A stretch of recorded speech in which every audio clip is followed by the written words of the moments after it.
નમસ્કાર મિત્રો, સ્વાગત છે તમારું ફરી એક નવા વિડીયોની અંદર। તો મિત્રો, સૌરાષ્ટ્રની અંદર ખાસ કરીને જૂનાગઢ અને ગીર સોમનાથની અંદર સારો એવો વરસાદ થઈ ગયો છે અને ઠેર ઠેર વાવણી થઈ રહી છે। તો અત્યારે આપણે જૂનાગઢ જિલ્લાની અંદર છીએ અને હું તમને બતાવું કે જૂનાગઢ જિલ્લાની અંદર જે વાવણી છે કઈ રીતે થાય છે અને ખાસ કરીને આપણી પાસે સ્વરાજ ટ્રેક્ટર છે મિની 717 નંબરનું।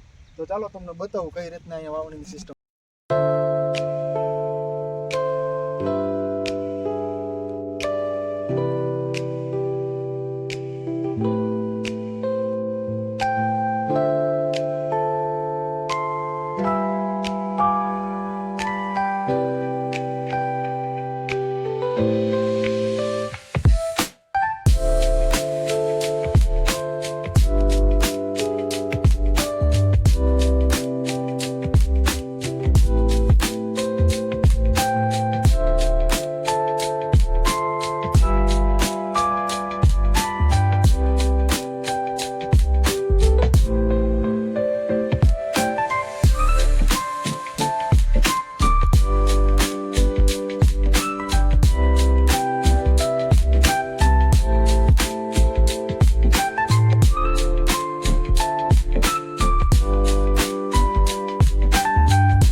સરસ મજાનું વાવેતર થાય છે અને બહુ સારું રિઝલ્ટ છે ટ્રેક્ટરનું પણ, અને અત્યારે વાવણી પણ બહુ સારી થાય છે।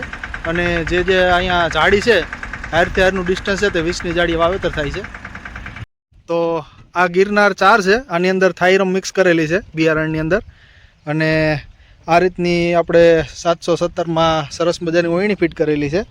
અને આને અહીંયા નોરું કહેવામાં આવે છે કે જે આપણે વાવેતર થાય છે તે પાછળ સાહની અંદર છે ધૂળ વાળતું જાય એટલે બિયા છે તે ખુલ્લા ન રહે, અને પાછળથી આપણે હમાર તો મારવાનો જ હોય છે, બિયા પેક તો કરવાનો હોય છે।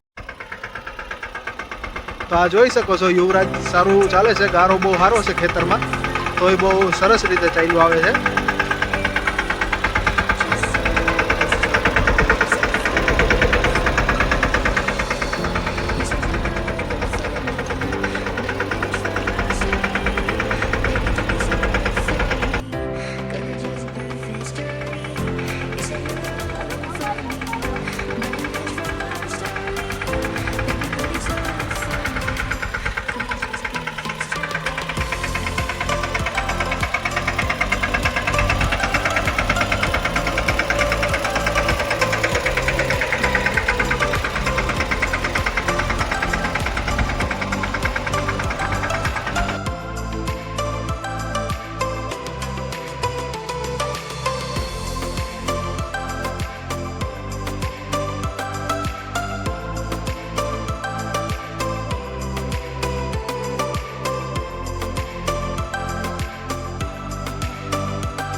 તો મગફળીમાં બધી જાળીના હિસાબે વાવે તો બધા કહેતા હોય કે 20ની જારી ને 24ની જારી ને 26ની જારી ને, તો એ જાળી એટલે કે આપણે જે આ એક લાઇનથી એક લાઇનનું ડિસ્ટન્સ છે ને તે 20 ઇંચનું હોય છે, જેટલી ઇંચ હોય એટલાની જારી કહેવાય। આપણે અત્યારે જે વાવેતર છે તે 20ની જારીએ થાય છે, તો તમે જોઈ શકો છો 20 ઇંચનું ડિસ્ટન્સ છે અહીંથી લઈને અહીં સુધીનું।